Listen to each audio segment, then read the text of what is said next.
देश विदेश से अध्यात्म और ज्योतिष के कार्यक्रम को देख रहे आप सभी का अध्यात्म ज्योतिष में बहुत बहुत स्वागत और अभिनंदन।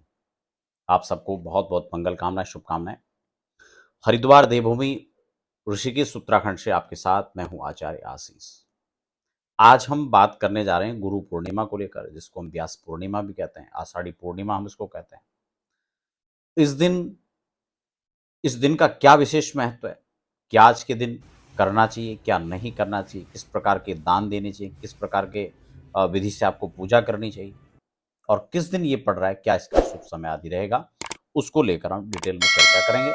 नए दर्शक हैं, अगर आप पहली बार हमारे चैनल पर विजिट करें तो चैनल को सब्सक्राइब जरूर कर लीजिएगा, क्योंकि यहाँ पर अध्यात्म, ज्योतिष, वास्तु और इसी प्रकार व्रत पर्व की हम लोग चर्चाएं लगातार करते हैं।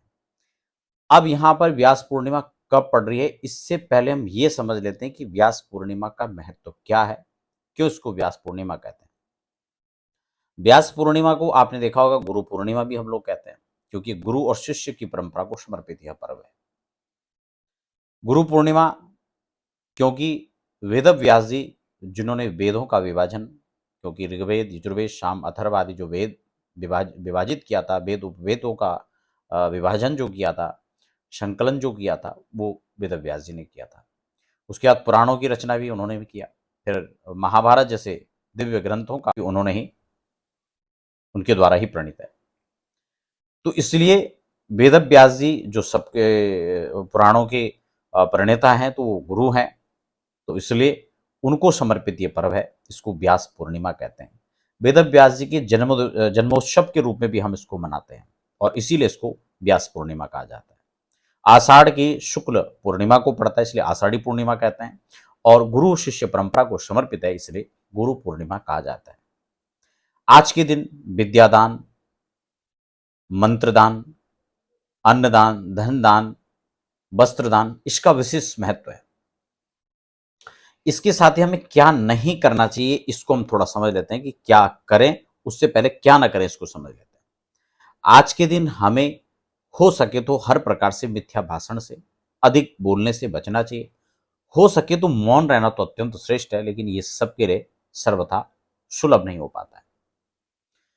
इसलिए आज के दिन अगर समय लगे तो व्यास गुफा, जो बद्रिकाश्रम में है, बद्रिकारण्य में है, वहां जाकर के दर्शन करने का और वहां उस स्थान का स्पर्श स्पर्श का अगर अवसर मिले तो बहुत ही ये विशेष अवसर हो सकता है, विशेष बात हो सकती है, विशेष पुण्य का विशेष लाभार्थ आपको जो है प्राप्त हो सकता है। लेकिन सबको ऐसा संभव नहीं है, तो यदा कदा जब भी जाएं तो वहां व्यास गुफा में जरूर आप दर्शन करें। तो इसलिए जो असत्य भाषण है, वैसे तो हम व्यक्ति को कभी नहीं करना चाहिए, लेकिन अगर कार्य क्षेत्र में यदा कदा समय के अनुसार आपको बोलना पड़ता है अपने कार्य को लेकर के, तो आपको ध्यान रखें कि जो ऐसे पर्व आदि होते हैं उस दिन बिल्कुल भी मिथ्या भाषण न करें, अधिक भाषण न करें। स्त्री प्रसंग आदि से पूर्णतः हमेशा हर पूर्णिमा को, अमावस्या को बचना चाहिए, लेकिन व्यास पूर्णिमा जैसे पर्व हो तो बिल्कुल ध्यान रखना चाहिए। इसलिए गर्भाधान या संतति उत्पत्ति के लिए भी यह पर्व नहीं है, ये सिर्फ अपनी उपासना का पर्व है।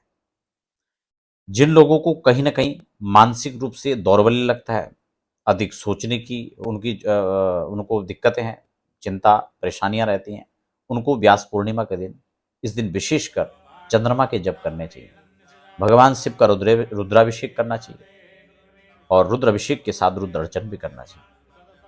गंगा स्नान, यमुना स्नान, सरयू स्नान, नर्मदा, क्षिप्रा, कृष्णा, कावेरी, तुंगभद्रा, जो भी पवित्रतम नदियां आपके पास में, आप वहां स्नान करें। ऐसे नदियों का संयोग नहीं मिल पा रहा है तो आप किसी तालाब आदि में स्नान करें, कुएं के जल से स्नान करें, बहते निर्जल जल से आप स्नान करें। और ऐसा कुछ भी संभव नहीं आता, आप घर के शुद्ध जल से स्नान करें, गंगा जल मिला लें। वो भी नहीं है तो गंगा गंगेत यो ब्रूयात यो जनानाम सतेरपि मुच्यते सर्व पापेभ्यो विष्णुलोकम स गच्छति। आप गंगा गंगा स्मरण करके, माँ गंगा का स्मरण करते हुए अपने घर में भी स्नान करेंगे तो निश्चित आपको उसका फल प्राप्त होगा। क्योंकि जो लोग भक्त, जो जिनकी श्रद्धा जुड़ी हुई है और विदेशों में नहीं आ सकते हैं, तो उनके लिए ये भी है कि आप वहां पर गंगा स्मरण के साथ गंगा स्नान कर लें। इसके बाद आप स्नान के बाद ध्यान करना चाहिए, उसका विशेष महत्व है। आप ऋषि परंपरा से तर्पण आदि का विशेष विधान है और उसके बाद दान का विधान आता है, हवन आदि कर सकते हैं। दान में क्या करना चाहिए, पूर्णिमा के दिन खासकर दूध या दूध से बनी हुई चीजों का दान करें तो बहुत अच्छा है। इसके साथ ही चावल, चीनी, सफेद चीजों का दान करें तो बहुत अच्छा है। सफेद वस्त्र का दान करें, बहुत अच्छा है।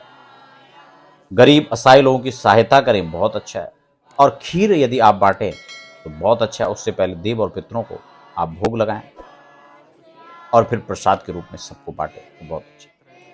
अब बात कर लेते हैं कि ये जो व्यास पूर्णिमा वो कब पड़ रही है। वो 10 जुलाई को पड़ रहा है और 10 जुलाई को आपको ये सारे काम करने हैं। स्नान, हवन, दान, सम्मान, ज्ञान, मान, दान, ये जो है यहाँ पर विशेष इसका महत्व है। गुरु परंपरा को समर्पित यह पर्व है। तो 10 जुलाई को आप इसे धूमधाम से मनाएं और भगवान वेद व्यास जी के जन्मोत्सव के साथ साथ अपने जीवन में आध्यात्मिक ऊर्जाओं को बढ़ाएं। ऐसे जो विशेष पर्व होते हैं वो आपकी आध्यात्मिक ऊर्जा, आध्यात्मिक बल बढ़ाने के लिए होते हैं।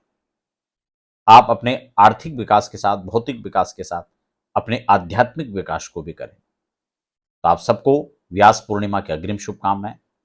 आपसे लेते हैं इजाजत। आप सबको बहुत बहुत मंगल कामनाएं। हर हर महादेव।